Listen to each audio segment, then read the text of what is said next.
Every abuser is afraid of one thing, and it's not of losing you. Abusers are afraid of losing control and being seen for who and what they are, behind closed doors, behind locked phones, behind the version that they perform for anybody who's watching. But here's the truth about abuse. It doesn't happen in the light. Abuse happens in silence, in secrecy, in spaces where nobody's watching. And the moment that silence breaks, so does the abuser. If you have ever loved a narcissist, you already know the pattern before I say a single word. Charming in public, cruel in private, generous with strangers, but miserly with you. They will parade you like a prize and then punish you behind your back. That is their entire MO. Display in daylight, damage in darkness.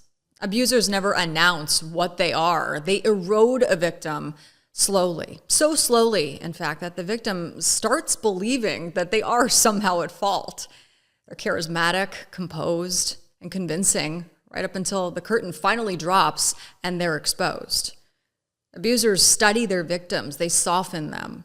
They strategize against them, and they do it in shadows, one move at a time. First comes isolation, and that doesn't happen overnight.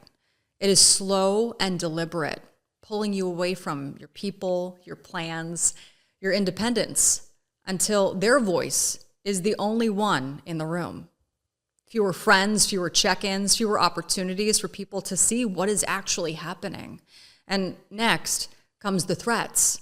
They're often dressed as concern or care. They will threaten your pets. They will threaten your people, your peace. They will threaten anything that you love. And through all of it, an abuser needs one thing: for no one outside those walls to ever learn the truth.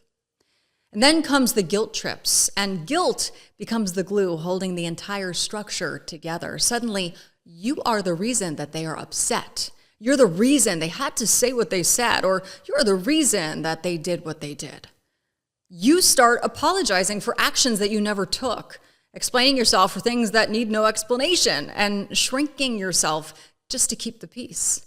Isolation, intimidation, implication. That is the blueprint. And it repeats itself story after story because predators need no creativity. Predators need only compliance. I know exactly what this feels like from the inside. I know what it feels like to be preyed upon.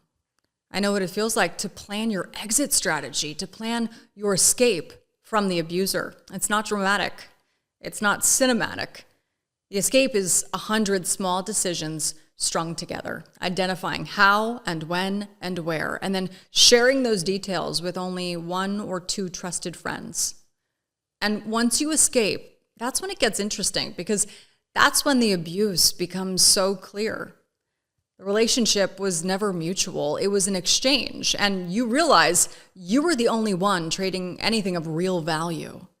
An abuser makes you trade your peace for comfort, trade your voice for their approval.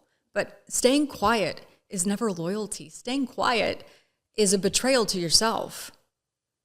Getting away isn't about winning. It's about refusing to negotiate your own safety.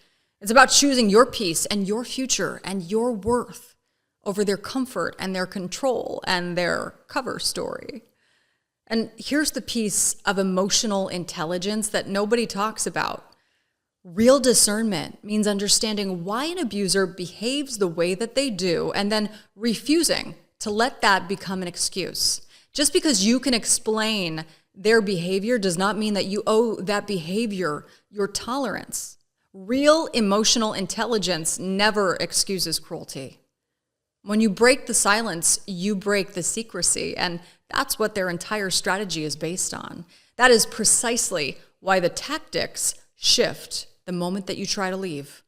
Suddenly, the abuser is not fighting to keep you. The abuser is fighting to keep control of the narrative. The abuser is desperate to tell the story first. They will cast themselves as the victim. They will attempt to work that narrative with everyone that they know, everyone that you know. And they will execute this the same way that they execute the abuse, always behind the scenes, always in the dark, always a whisper. If the abuser maintains control of the narrative, they never have to actually control themselves. But here's what abusers never understand until it is far too late. Everyone already knows. The friends who went quiet, the family who flinched, the people who saw just enough to suspect, but never had the language or the proof or the permission to speak that suspicion out loud. Silence never protected the abuser, it only bought them time, but time runs out. And no matter how many rooms they charm or how many stages they build, the mask will drop.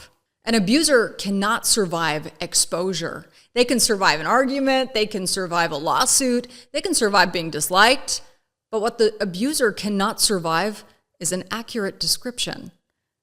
A dear friend of mine sent me the lyrics to a Taylor Swift song, and it perfectly describes the abuser. How loud they are, how large they pretend to be, and how small they are when somebody finally has the courage to measure them out loud. If you know the song, you know exactly what I mean. Abusers don't become small the moment that they're exposed. They were always that tiny. Forcing them into the light just allows people to finally see the truth.